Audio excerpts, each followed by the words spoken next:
Just in my small world, since I started, there's 7 family dairies that have gone out. So just in this little pocket that I'm in. So, and I worked with all of them. This is the Real Food, Real People podcast. I found out about this week's guest by following the work of a documentary photographer out of the Seattle area. The photographer said his time documenting this farm changed his life and his perspective on food and farming. His name was Matthew Kennelly, and the project, if you want to look it up, was called In the Blood at fortvanity.com. The farmer, I had to talk with him. Andrew Albert is his name, and today we get to know him on his farm, right in the shop where I remember some of those moving photos being taken. Andrew Albert, Andrew's Hay, near Arlington, Washington. Check it out here on the Real Food, Real People podcast. I'm Dylan Honcoop, and this is documenting my continuing journey to get to know the real people behind our food in Washington. So I found out about your farm, seeing you in these incredible photos that this photographer had been doing, following like a documentary photographer here on your farm. Yep. So now that I'm here for the first time, visiting the farm, it's like, oh, like I feel like I've been here before. Yeah, right here. We spent a lot of time with Matt. Talk about the images that Matt captured and how that showed what real life is like on your farm.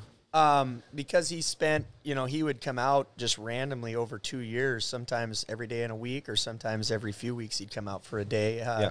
I felt like he really captured the different seasons and the different emotions that we go through, and, a little less pressure in the fall or in the winter time, and then the building pressure in spring, and all the different things that we have to get done, and summertime with breakdowns and employees. And I mean, he was there for it all. And it was really hard for me sometimes to, I don't know how to keep it under control. Like sometimes, you just want to blow up when something happens. And I'd be like, all right, I'm on camera here.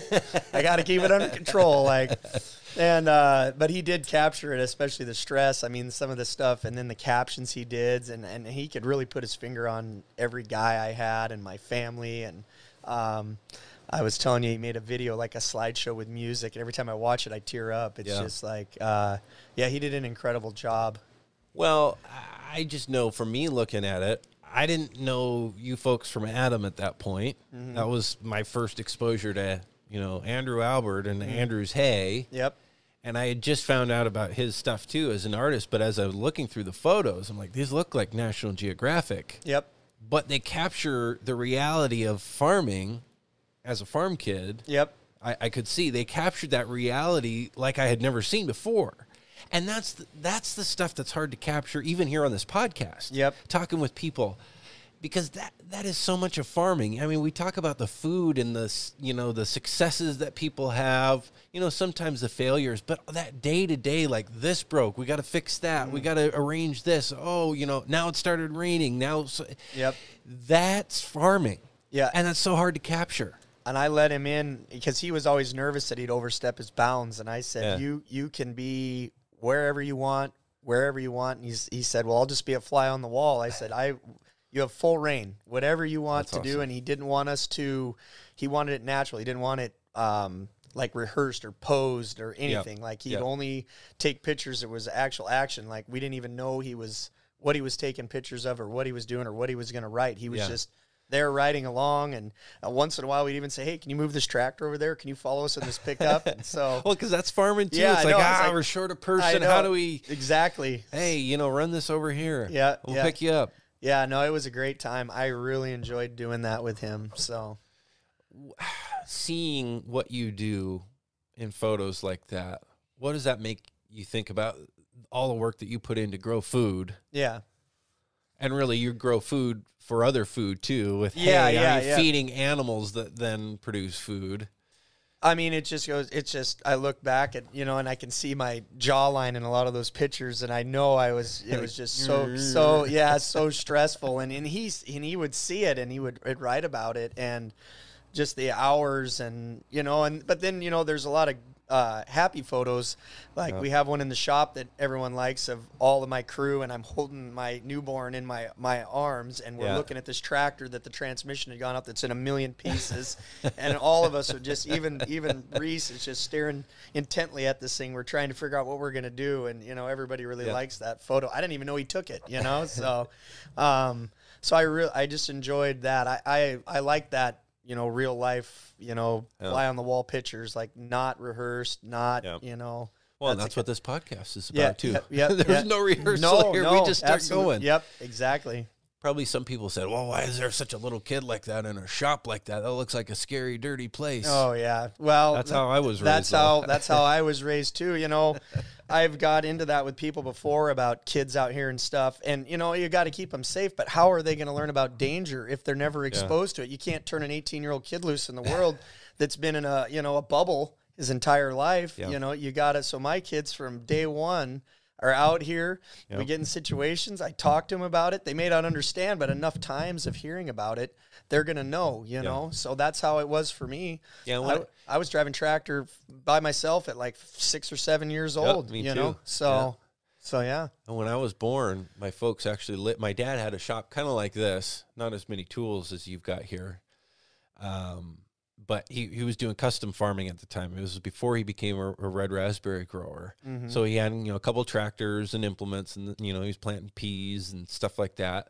So he had his machine shed basically, and he built a little loft into it. Okay. So that's where my folks lived. So when I was born, they brought me home from the hospital to a shop like this. Really? I mean, it made it a little nicer. Yeah. But you go through the shop up to the So literally, as a brand new baby, right onto the That's farm. what I lived in. Yeah, right in the shop. So what do you grow hay? Obviously, we're seeing Andrew's hay on your shirt. Yeah, so the hay is what I started at when I was a freshman in high school as an FFA project.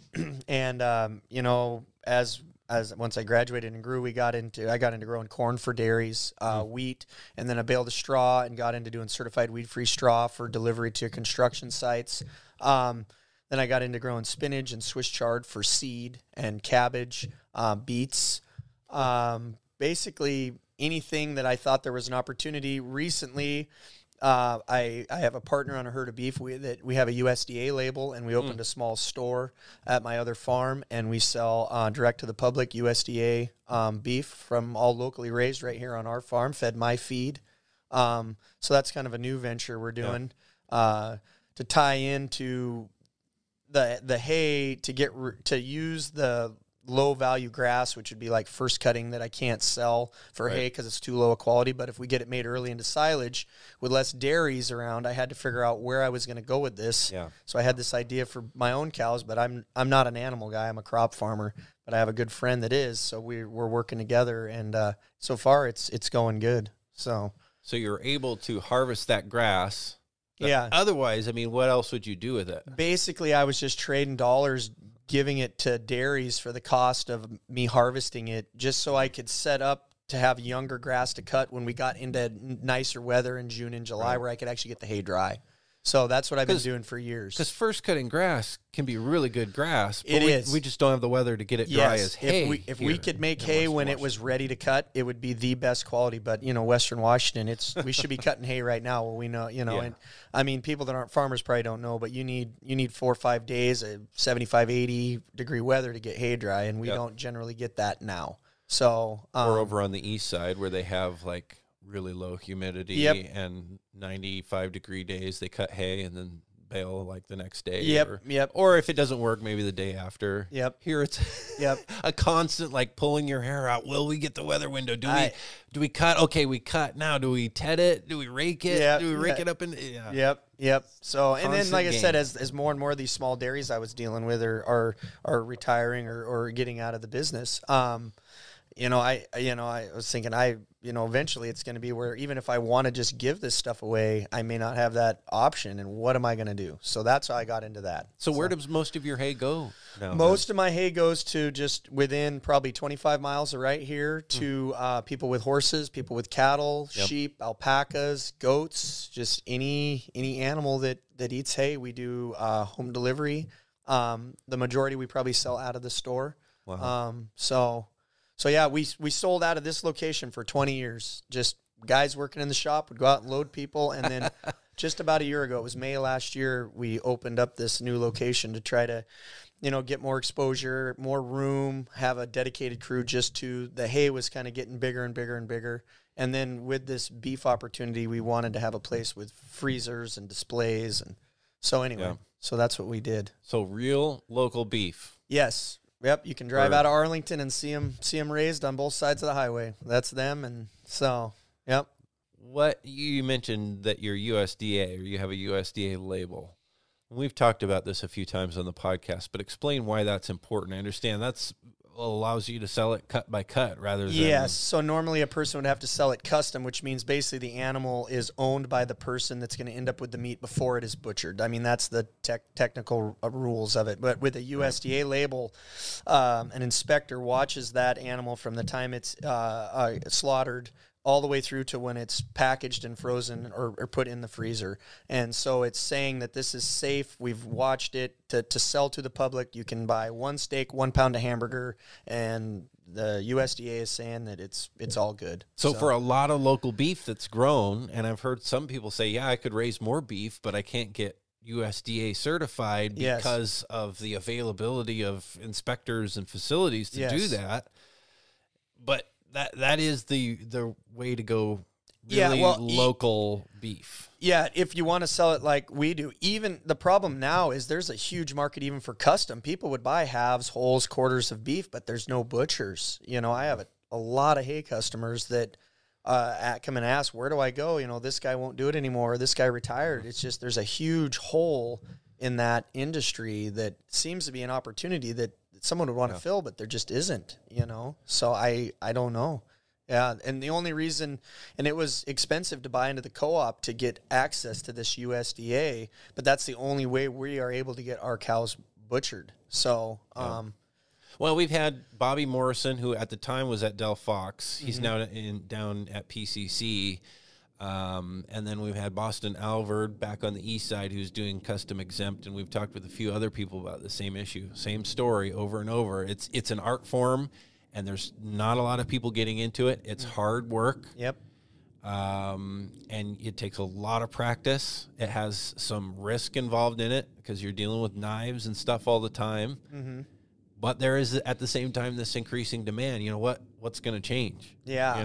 I think that must be why people don't want to get in. I would think that the price you could charge, or the amount of money you could make, if that's what you want, would be to the point that someone could make a really good living, but you'd have to be passionate about it. To get in. So, and there just doesn't seem to be that passion, I guess. Plus, you have to have a place to do it. Yeah, and I'm sure the regulation on that is just unbelievable to get through. I know a guy in Stanwood trying to open one, and he can't get through the red tape.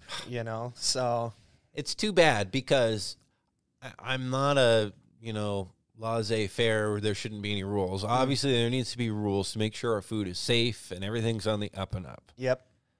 So I get that, but goodness gracious, if we can't, have those rules get in the way of producing more local food. Because, again, this is what this podcast is all about, is local food and the food that we produce here, and what the quality is outstanding, and the carbon footprint can't get smaller. No, with our herd, it's within 5 miles from where it's born to where you're buying it, Right. And what I don't understand why people don't see is, like, even this winter when the pass closed, the shelves on stores were empty. That little disruption of a pass. Just for a few days. And because trucking, and I was like, why wouldn't they want to support something being closer? So if something like that, say there was a landslide and it was a month or a record snow event, and they didn't have enough employees or workers or whatever, something happened, they couldn't, and it was, a month. What is the West Coast just going to starve to death, I guess? Obviously they'd probably figure out a way, but wouldn't it be even simpler just to incentivize butcher shops or make it easier to do it and have more people growing it, even if they only got a few animals?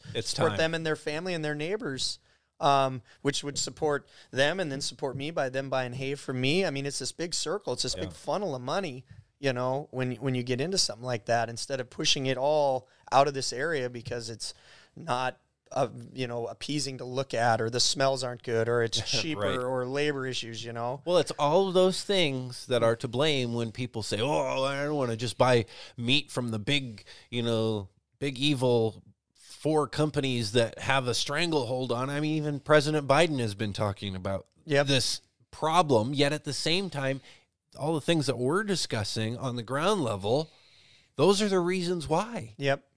Well, it's until those things change, you can't just magically be like, okay, oh yeah, we'll buy local, we'll support the small guy. There has to be a way to do that. And I think, there isn't enough of the small guy right now to be able to do that, just because there, like we talked about, there isn't the infrastructure, the system there anymore to do it. No, and the way that I don't even know what you call it, the environment is, it's pushing for larger scale. If guys can't make a living farming, like my dad milked 90 cows, there's no way you could do it now. You have to have that scale and that size to have the buying power and be able to, if you wanted to have a large herd, if you were large enough, you could probably build your own butcher shop. But a guy that wants to raise even half a dozen cows for his family, he's not going to have that opportunity. But that's what everybody wants. Yeah, that's what everybody wants. Exactly. But what do you mean it's incentivized to get big? Like how? What actually, because I've heard that, I've seen that myself, but in your view, what makes that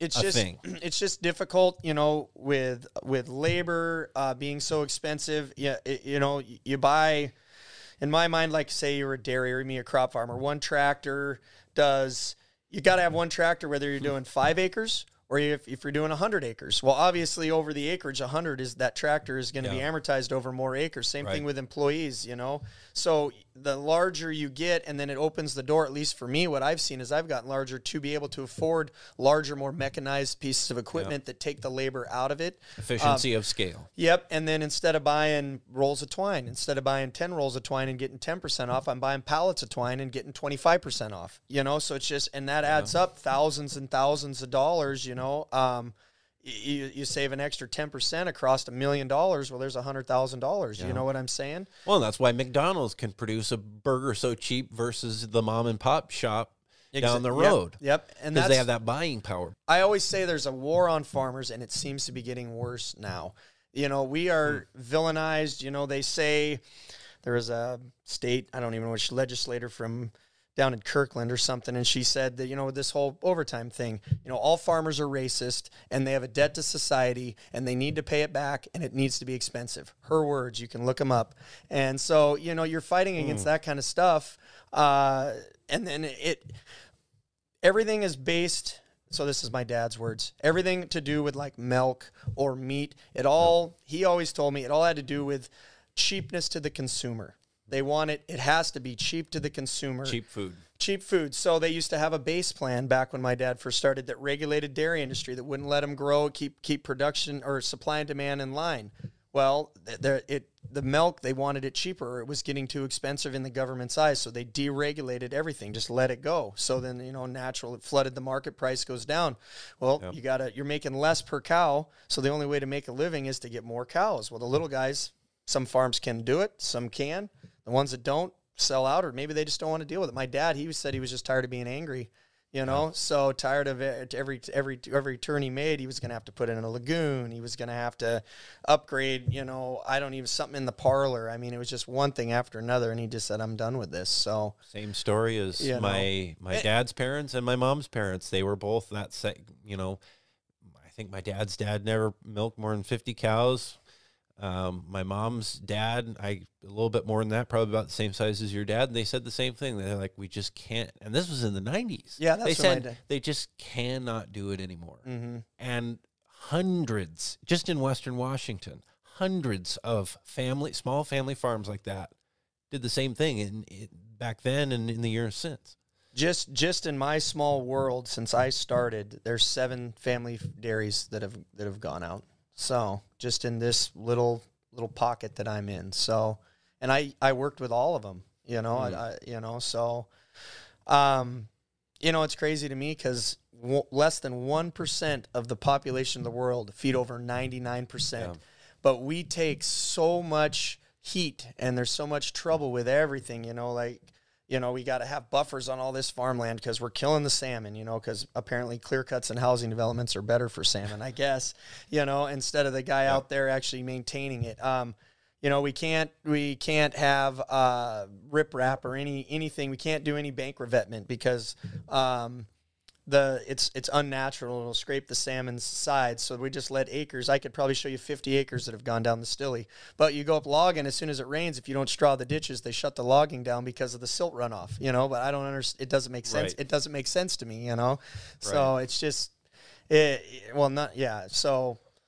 So I don't know. There's just not a lot of representation and a lot of say from the guys feeding the people, and the disconnect is sad because, you know, this is hard. I mean, if you don't love doing this, you can't do it because you're not doing it for the money. You know, I do it because I grew up doing it. I'm the third generation farmer. My childhood was great out here. I want my boys to have the freedom that I had when I was growing up. So I was at a point before my kids were born where I was almost lost. I was like, why am I doing this? Why am I fighting this fight all the time? It's just like one thing after another. And then my oldest son was born, and I was like re-incentivized, or I had new vigor to have something to leave or for him to be a part of that was worth being a part of. When I grew up, my dad didn't want me to be a farmer. He said, this is too hard. You're too smart. You know, you need to do something, work in town, and it'd be a lot easier for you. You're going to make more money. But I always knew this is what I wanted to do. And it, you know, so that's what I did. And I'm making it work. I just did it different than what he did. So. And it makes it all different when it's about the next generation. Yes. And isn't that really the story of family farming? What makes family farming of any size, whether you have 25 acres or 2,500 acres, that changes everything, right? Yep. Being able to work with my dad when I was a kid was like the best. And I want my boys to be able to work with me. I mean, there's nothing better. I mean, most parents, and there's nothing wrong with it, you only get time with them when they're off and it's playtime, you know, but my best times with my dad was working with him, you know, and learning and doing that kind of stuff and seeing what we could do together. So, and that's what I want to do with my boys. So you talk about salmon and environmental concerns, and you made that comparison between, you know, housing developments versus farming. You know, what's really better for salmon? Mm-hmm.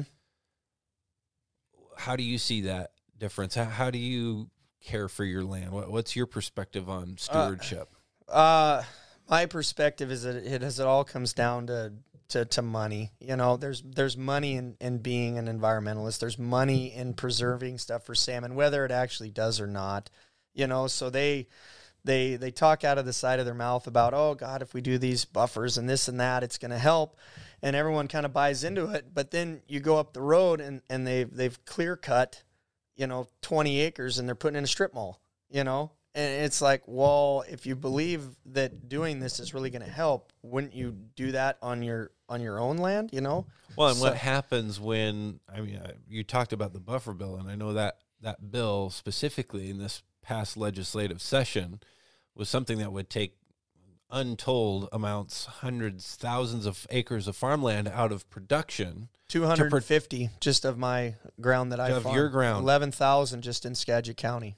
Yeah. So we estimated close to 30,000 in Whatcom County. Yeah. You know, and tons down in Southwest Washington. Mm-hmm. What becomes of the rest of the land then? Because you probably couldn't make it as a farm if you lost that much of your land. And what they don't understand, too, on that whole deal is if you have a piece of ground shaped in a certain way and you lose a section where there's only 100 feet left between the two buffers, then you lose actually more than that. And I don't see what it would have actually done. I think they've proven in the past, they tried this 20 years ago, and that there was actually no real benefit. The real benefits are things that they're not willing to do, in my mind. Well, and my concern would be whether it does some nominal benefit or not. If that farm goes away, that strip mall that's up the road, they're going to do another one there. Yeah. Anyway, and there may be a buffer there, but if all the other land that had been farmed is turned into housing or strip malls, that's not good for the stream, even if there is a buffer there. And I'm not saying we shouldn't be concerned with that, and it's not important. It is, but it's just, especially when the landowners have zero input in anything to do with it, is the real hard part. I mean, I don't know. Luckily it didn't pass, but I don't know about the next time. You know, it's just gonna keep coming back. So, and then I don't know what to say. Let's just step away from the conversation for a moment so I can thank our sponsors here on the Real Food, Real People podcast. Dairy Farmers of Washington, longtime supporter. They helped us launch this at the very beginning, and we thank them for their support. wadairy.org is their website. They have a super cool event coming up, a dairy farm tour in the middle of June. It's in June, on June 11th, 2022 in Whatcom County. They have a bunch of farmers and they want you to come celebrate local farming. I'm just checking some of the notes here. You can get behind the scenes experience looking at cow care, robots, and milking, seed to feed. You can find out exactly what the heck an anaerobic digester is and so much more. Again, you can go to wadairy.org for more details and plan to be at that. People from all over are coming to see real life dairy farms here in Washington State up close and personal in June. That's June 11th. Whatcom this way and make your own adventure with a self-guided tour around Whatcom County dairy farms. Also, our sponsors include Mana Insurance Group, and a big thank you to them as well, helping plan to protect your financial future rather than just picking up the pieces if and when things go wrong, which is how most people think about insurance. It's how I thought about insurance until I started working with the great team at Mana Insurance Group. ManaInsuranceGroup.com is their website. Now let's get back to our conversation in Arlington, Washington with Andrew Albert. What do you think about the whole idea of sustainability with your farm, whether it's your land or, you know, with the animals or anything like that? How do you approach that? What's sustainable about what you do? So that's how my plan, in my mind, I have this grand scheme. You know, we made hay and just sold it. And, you know, so now I'm thinking, well, we can all make hay and sell it, but also feed our beef and sell the beef. And then we have the manure from the beef to use fertilizer, because now we can't get fertilizer, or we can, it's expensive, but they're talking we may not be able to get it.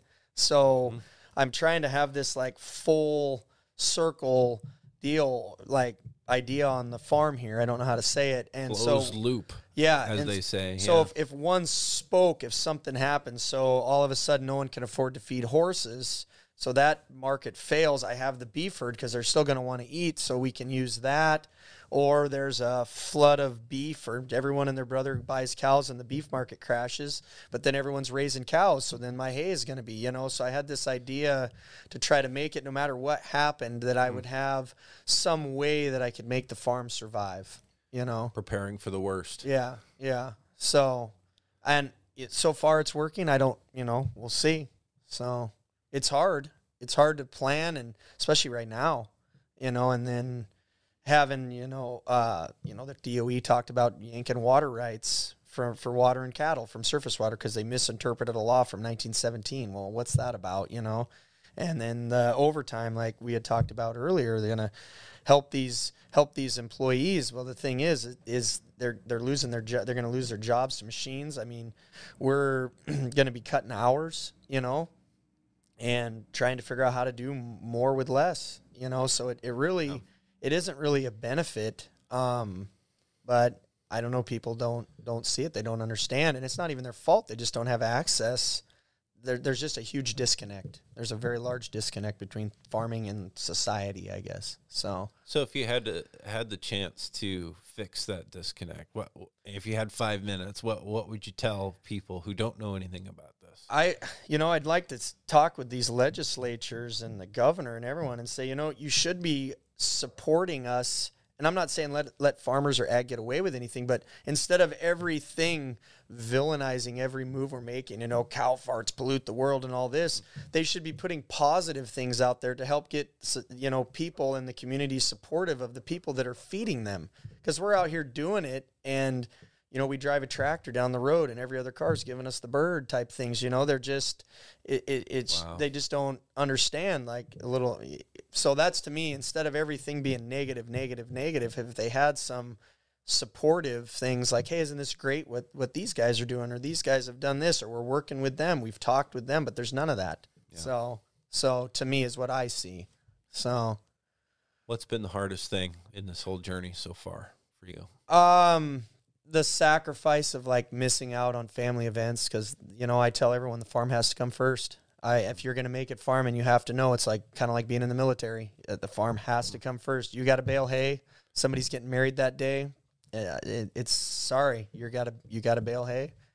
So that's been the hardest part for me. And I as I've gotten older and a better crew, just because I can afford a better crew, because I've gotten to the scale that I can pay those wages and justify it. It's better, but there's still times that, that's the hardest part. Once I had kids too, before when it was just me and before I was married, I just went for it. I didn't care if I went broke, whatever. It's just me. It happens. And then I got married and it got more serious. Now somebody else is counting on me. Then I had kids. Now it's really serious. Like I got to make sure that I don't miss a step or take too bold of a move or not bold enough of a move, because now there's a lot of people relying on me, and I have this big crew, these wonderful guys that are working for me and gals. And,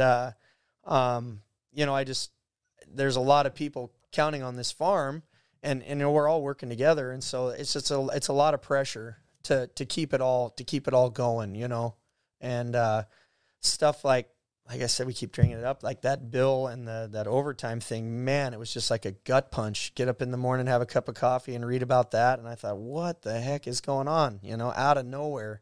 So those kind of things really takes a while to recover from that, trying to figure out how you're going to get through it, how you're going to survive that. So, and now the fuel price and the fertilizer price is another thing that, it keeps me up to figure out what are we going to do? How am I going to do this? What's the right? Do we just cut fertilizer out? Do we just do not as good a job at tillage and save fuel and just take the lower yields and just try to just get through? Or do we just same and figure the price will be high and it'll make up for it? I just got to weather the storm. I don't know. So talk about what's going on with fertilizer and fuel and everything right now. It's just exponentially priced. I mean, we looked at I grow about 250 acres of wheat every year, and I got the fertilizer bill here last week, and I actually got dizzy when I looked at it because it was double from the year before, and that bill was probably 30% over the year before that. So I mean, it's significant. So across all my acres, I mean, it's hundreds and hundreds of thousands of dollars just in fertilizer, not counting fuel and labor and all these other increased costs. So for me, I'm in a unique situation where I do so much direct marketing. I can raise my price on some of the stuff. Right. The thing I'm worried about is that what is the limit that people can pay? What is the most someone's going to pay for a bale of hay before they say, you know what, I can't do this. This animal isn't worth it. We're just going to have to give it up. Yeah. And that's what I'm worried about right now. So then we're trying to trim, but you're already so, you've got everything so lean on a farm because everything is such tight margins. It's hard.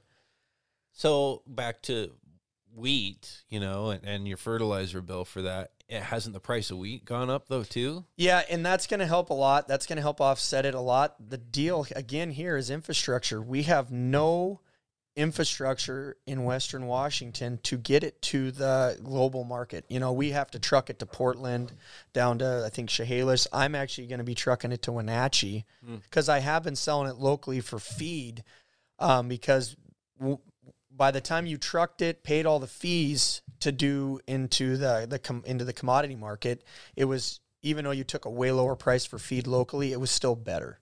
And but this year, now the price is so high, we'll go there, and I don't know how I've never done it, so we're going to see how that works. But it would be a lot better if we had a local co-op or a local place like we had years back when we were doing it at Conway with Wilbur Ellis to get it to the commodity market. So it's definitely going to help, but that market, I'm sure it's going to stay up, but you never know. That's not even. And is it up enough to cover the increased costs that are coming along? I think it would be. I don't know how these fees, because as the price went up, that's great. But then these people that are handling it, obviously their fees are going up, everything else. So I think it is still going to be okay. But since I'm new to it, as far as going to the commodity, I've been doing it to the feed market so long, we'll see. And I have to see how much more I can get out of it as feed too. Yep. There's definitely, even though that high price, I'm confident there's going to be more money. I mean, if we have the same net off each acre as we did last year, I would consider that a win. Yeah. I'm just hoping to, break even, so. Just to play devil's advocate, why do you got to use that fertilizer? Or why don't you go organic and not use the I don't know if you want to hear this, but if every farmer in the world turned over to farming organically, half the people in the world would starve to death. Yields are lower. Without fertilizer, yields are much lower. If you want to go for organic, you got a lot more weed pressure. And I'm not saying there's anything against that. There's a place for everything, but you need one to have the other. Yeah. And and you would need more cow poop. More, yes. So right? to replace that commercial fertilizer, the only other way is manure from whatever animal, chickens, cows, whatever you want. Would you have enough from what you do? No. Not just for me. The only reason I have a chance is I work with a local dairy, a very large dairy that buys that wheat for feed, that buys my corn silage, and he needs acres to put his manure on to have the number of cows he has. So we have a partnership where he exports manure to me, I use it on my ground, and then he buys the crops, the corn, or what I grow for him from me. So it's another unique situation. I have just relationships I've built over the years with people. So exactly. One thing I was just talking with somebody else about the other day is, as this farming population dwindles, this knowledge is not being passed down. I often wonder, and I don't know if we'll ever get there, but when do we reach critical mass where there isn't enough people? And people come to the realization, you know what? Yeah, the supply chain is not right. We're importing all this beef from Brazil or Argentina or wherever, milk from New Zealand, wherever we get it, and we want to bring it home. And it's not. I don't remember who was running for president that said, "Oh, you just drop a seed in the ground and it grows. It's easy." Well, I don't know. That is far, far from the truth. So I don't know if we wanted to rebound, if we don't start looking at that. To incentivize generational farms and fathers telling their sons, I want you to stay on the farm instead I want you to get off the farm because there's no future. When is that knowledge going to be gone? I mean, and how would we get it back? I mean, it's not. So I was a straight A student, 4.0. I went to college one semester. It was not for me. I wanted to work. I wanted to get out. So I wouldn't say I have a higher education, but I learned more just doing it and being involved with older people. My dad, my father-in-law, I grew up crop propping with my uncle. I have a friend across the freeway I still work with. I learned more from that older generation about what I'm doing than from any book or anything you could possibly do. So when those guys are gone, how do you, so that's something I think about all the time. Yeah. And that's how come I want my boys to be a part of it, because I feel like as this goes and there's more or less and less people with that knowledge is going to become more and more valuable. And I don't know if they will. I hope they choose to be a part of the farm, but I'm definitely going to teach them everything that I can about being here. So you've talked about your dad, dairy farming. Yep. What is the history of your family in farming? How far back does it go? Well, my family came from Switzerland. Both of my grandparents on the Albert side, and I've actually been to the original Albert Dairy in Switzerland. Wow. And I had one of my cousins come and work on the farm in 2018. But anyway, they came as kids, and I don't even know. Let's see, it would have been in the late teens, and moved around. Met down in Auburn, got married, bought this place in 1953. And my grandpa wanted to be a crop farmer, but the money was too inconsistent, and so he ended up going into dairy because there was a consistent milk check, and you could make money doing it. And he built it up, and I think in the mid-'70s, my dad kind of tried dairying with my uncle right out of high school, ended up not being for him, so he went and drove truck. And my other uncle that married my dad's sister, he dairied here. And that's who I grew up crop farming with. So my dad started dairying again in the early 80s. I was born. Till I was 11. He was a dairy out here. He went back to town, went to school, got a job. He built control panels for wastewater and freshwater treatment plants. And my Uncle Elwin took the farm over. So I was out here every day crop farming with my Uncle Elwin. I was his right-hand man. So that's this farm right here is where you grew up, right, and where your dad did. Yep. Wow. My uncles farmed here. So then how I told just briefly how I got started. Freshman summer, last day of school, one of my buddies comes up and says, "Hey, Van, our ag teacher who still works for me, he retired and now he helps me. He says, Van says we can take your dad's equipment and go down and make hay on the school farm." I was like, "Oh, yeah." So my dad says, "Absolutely not. You know, I don't want you going down there. You guys are going to get in a mess, blah, blah, blah." So he goes out of town. So we jump on his tractor and we take it down there. And we start mowing. So were you sweating that maybe something might break and you get in trouble? You know, I was young. I was 15 or 14. We just went for it. You know, we were kids. So we were down there mowing and we get it tedded. And, yeah, we bit off more than we can chew. So my dad comes back. And he's not really mad. And so him and my uncle who you met, Gary, and then my other uncle who's here, Max, and my friend and I, we baled this hay all together and loaded it on a car trailer, 100 bales at a time, and hauled it back here and put it up. And it just took forever, and it was hot, and we were sweating, but I thought it was great. And we put it in the barn, and me and my buddy sold it all winter, and we had lots of money for a couple high school kids, you know, selling this hay. And then so ever since then, I've made hay every year. So then the next year, I think I was 16 or 17 years old.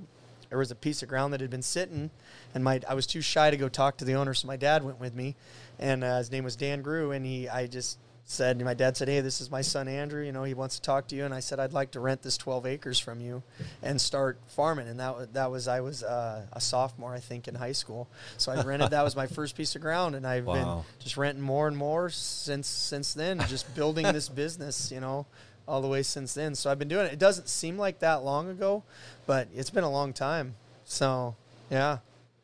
And there is something about it that you love, though. Oh, yeah. Yeah, it's just the tell. freedom. It's all on me, whether it makes it or not. I mean, there's obviously outside weather and government and all these other things, but really it's my decisions that make or break it. So, and that, you know, it's a double-edged sword. You know, it's great if you make great decisions, but then if you don't, you know, so.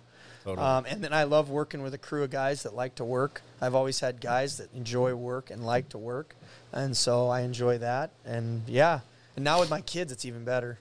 So seeing them wanting to go in the tractor and the trucks and see what we're doing, that's really awesome. So if people want to find out more about what you do and specifically where they can get your beef, where do they go? You can go to our website. It's StillieSelectBeef.com or Stillie Select. Yep, StillieSelectBeef.com. From the Stillaguamish River. Yep, the Stillie Valley. Nice. Yep, and then there's Andrews-hay.com is the hay website. So awesome. And they both will take you to the same spot. And yeah, I'd love to have you come out and check out what we got and talk to us. And yeah, we love talking to people and say what we're doing and show them the cows So. Thanks for having me out here to the farm. Yeah. Right here in the shop. Yeah, anytime. I love it. This is the Real Food, Real People podcast. These are the stories of the people who grow your food.